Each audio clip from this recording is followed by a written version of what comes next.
Every day we see headlines: murder, drugs, corruption.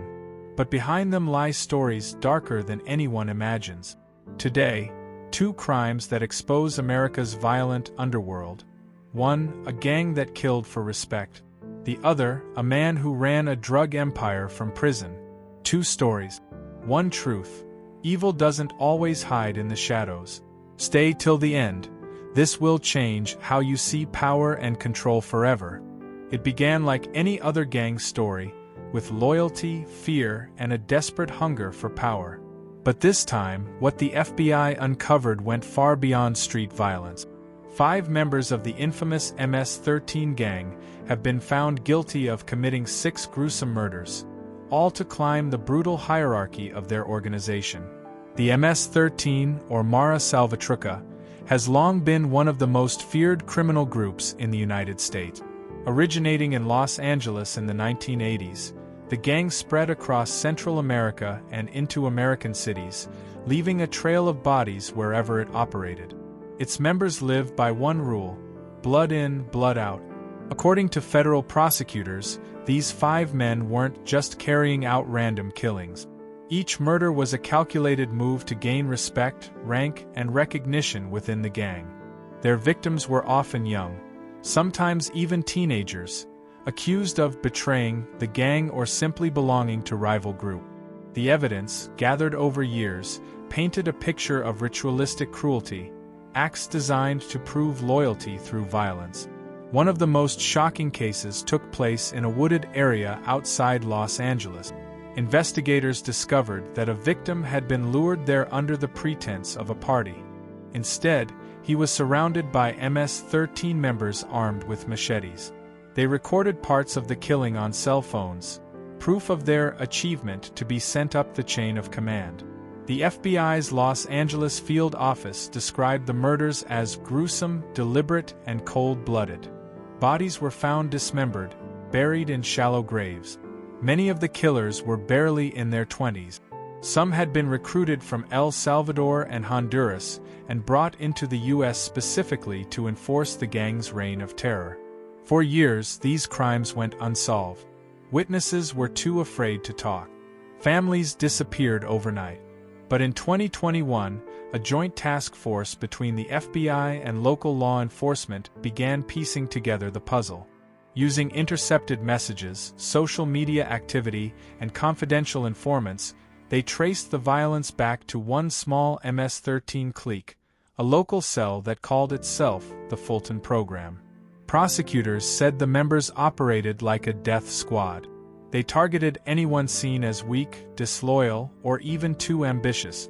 Each killing was followed by a meeting, where the acts were recounted in chilling detail, as other members applauded. In one instance, a victim's last words were reportedly shouted over by the killers chanting the gang's motto, Mata, Controla, Domina, kill, control, dominate. During the trial, jurors heard graphic testimony from witnesses and saw evidence that linked the men to at least 6 murders. The defense tried to claim that the confessions were coerced, that the evidence was circumstantial. But the pattern was undeniable, and the verdict was clear: guilty on all counts. In a statement, the U.S. Attorney's Office said, "These defendants took 6 human lives not for money, not for revenge, but for reputation, for status in an organization built on fear." The case has reignited the national debate about gang violence and immigration, as many of the members were undocumented. But law enforcement made it clear: this wasn't about politics. It was about a group that turned murder into a pathway to prestige. As the convicted killers await sentencing, each faces life in federal prison, possibly without parole. For the families of the victims, it's some measure of justice, but it can never replace what was lost. And for investigators, the case stands as a reminder of how deep-rooted and dangerous MS-13's network remains in American cities. 6 lives taken.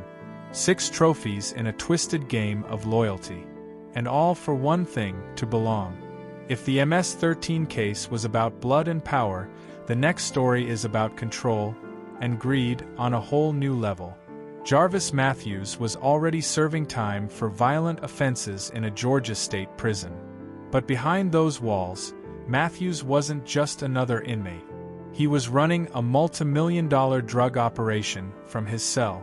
According to the FBI and DEA, Matthews orchestrated one of the largest prison-based narcotics networks in the country. His empire stretched across multiple states, trafficking methamphetamine, heroin, and fentanyl, the synthetic opioid responsible for tens of thousands of deaths in America each year. Investigators say Matthews managed the operation through contraband cell phones smuggled into the prison. He communicated with associates on the outside, using encrypted apps, aliases, and even cryptocurrency transactions to hide the money flow. At its peak, the organization laundered millions of dollars through shell companies and prepaid debit card. Agents first got suspicious when a series of overdoses in Atlanta were linked to the same drug bat. The packaging bore identical markings, small blue stars.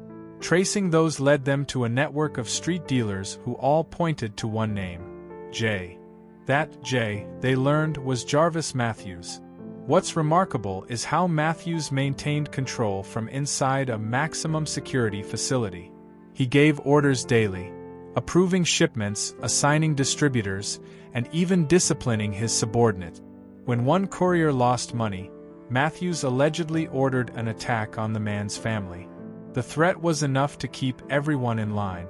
During raids across Georgia and neighboring states, federal agents seized over 40 kilograms of meth, 10 kilograms of heroin, and significant amounts of fentanyl, enough to kill hundreds of thousands of people.